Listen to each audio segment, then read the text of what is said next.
ಕೋಟಿಗಟ್ಟಲೆ ಲಕ್ಷಗಟ್ಟಲೆ ಮಿಲಿಯನ್ ದುಡ್ಡು ಇರಲಿ ಅವನ ಹತ್ರ, ಅದರ ಮೇಲೆ ನಿಲ್ಲಿಕ್ಕೆ ಆಗ್ತದೆ ಅವನಿಗೆ? ಸತ್ಯ ಸತ್ಯವೇ, ನ್ಯಾಯ ನ್ಯಾಯವೇ, ಧರ್ಮ ಧರ್ಮವೇ, ಆಗುವುದೇ ಇಲ್ಲ, ಆಗುವುದೇ ಇಲ್ಲ. ದುಡ್ಡಿನಿಂದ ಏನಾದರೂ ಮಾಡ್ತಾರೆ ಅಂತ ಹೇಳಿದ್ರೆ ಅದು ಸುಳ್ಳದು, ಖಂಡಿತ ಸಾಧ್ಯ ಇಲ್ಲ, ಸುಳ್ಳದು.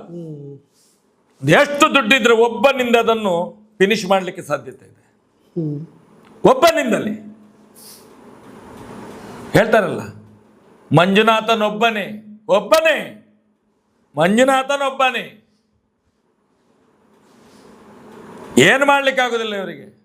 ಇವರು ತಿಳ್ಕೊಂಡಿದ್ದಾರೆ, ದುಡ್ಡು ಇಟ್ಕೊಂಡು ನಾವು ಏನು ಮಾಡಬೇಕು. ಕಳೆದ 13 ವರ್ಷಗಳಿಂದ ಎಂತೆಂಥ ಜನಗಳನ್ನು ಬಿಟ್ಟು ನಮ್ಮನ್ನು ಡೀಲ್ ಮಾಡಲಿಕ್ಕೆ ನೋಡಿದರು. ಈ ಮಂಜುನಾಥ ಒಪ್ಪೋದಿಲ್ಲ ಡೀಲಿಗೆ, ಈ ಅಣ್ಣಪ್ಪ ಡೀಲಿಗೆ ಒಪ್ಪೋದಿಲ್ಲ. ಡೀಲಿನ ಮಧ್ಯದಲ್ಲಿ ಕೆಲವರು 100 ಕೋಟಿ ಕಾಸು ಮಾಡಿದರು.